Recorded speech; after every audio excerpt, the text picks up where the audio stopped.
Ang programang ito ay rated SPG. Striktong patnubay at gabay ng magulang ang kailangan. Maaaring may masiselang tema, lengguwahe, karahasan, sexual, horror o droga na hindi angkop sa mga bata. Magandang araw mga kaibigan, lagi ka rin bang nagsubaybay sa ating paboritong palabas sa APJ Batang Quiapo? Narito ang mga kaganapan habang patuloy pa rin na tinutugis itong si Ramon sa tauhan nila Lucio. Kaya naman may pagkakataon din itong si Ramon na umakyat sa tulay at doon na nga tumalon ito sa isang bangka kung saan nga nandoon din itong si Marites. Gulat na lang ni Marites nang biglang dumating itong si Ramon. Kaya naman nagtanong itong si Ramon kung sino nga ba itong si Marites. Ngunit ang mga tauhan ni Lucio ay patuloy pa ring pinagbabaril itong si Ramon. Natulala na lang itong si Marites habang tinutukan ito ng baril ni Ramon. At dahil hindi pa rin tinantanan itong si Ramon sa mga tauhan ni Lucio kahit nga nakaalis na itong bangka at dito na nga natamaan itong si Ramon sa tiyan, kaya naman unti-unti itong natumba hanggang sa nahimatay ito. Habang itong si Marites takot na takot at sumisigaw ito ng tulong dahil hindi niya alam kung ano ang gagawin. Habang sila Lucio naman ay nagdesisyon na nga itong umuwi dahil nakita nila na tinamaan na itong si Ramon at inaakala nila na wala na nga itong buhay. Samantalang habang nagpapahinga itong si Olga sa mansyon, hindi nga nagtagal ay nakatanggap na siya ng tawag sa kanyang tauhan at binalita nga dito na hindi daw nila nahuli itong si Marites dahil meron nga daw tumulong dito. Dito na nga parang sasabog sa galit itong si Olga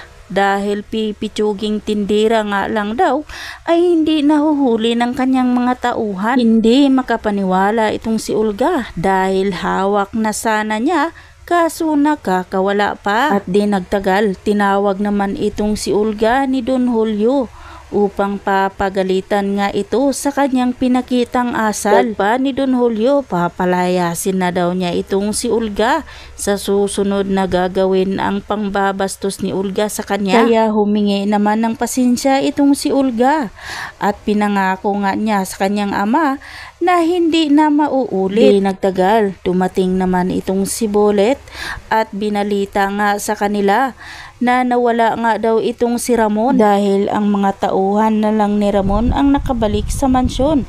Kaya dito galit na galit itong si David at pinagbabaril ang mga kasamahan nila. Ilang tauhan din ang pinagbabaril ni David dahil nga daw ay pinabayaan ang kanyang ama. At agad namang nagpaalam itong si David upang hanapin nga daw niya itong si Ramon. Ngunit pinigilan ito ni Don Julio dahil delikado nga daw, kaya itong si Bolet na lang at ang mga kasamahan nito ang hahanap kay Ramon. Sa kabilang banda ay ligtas na nga itong si Ramon dahil tinulungan ito ni Marites na madala sa ospital. Pasasalamat ni Ramon kay Marites dahil niligtas nga ang buhay nito. Pero dito na nga aaminin ni Ramon na si Marites ang ginahasa niya noon. Dito na nga sa galit ni Marites kay Ramon, sinampal niya ito at nagpapalabas sa sama ng loob dahil nga siya ang nagsakripisyo sa ginawa ni Ramon noon. Dito na nga sasabihin ni Ramon kay Marites na wag daw mag-alala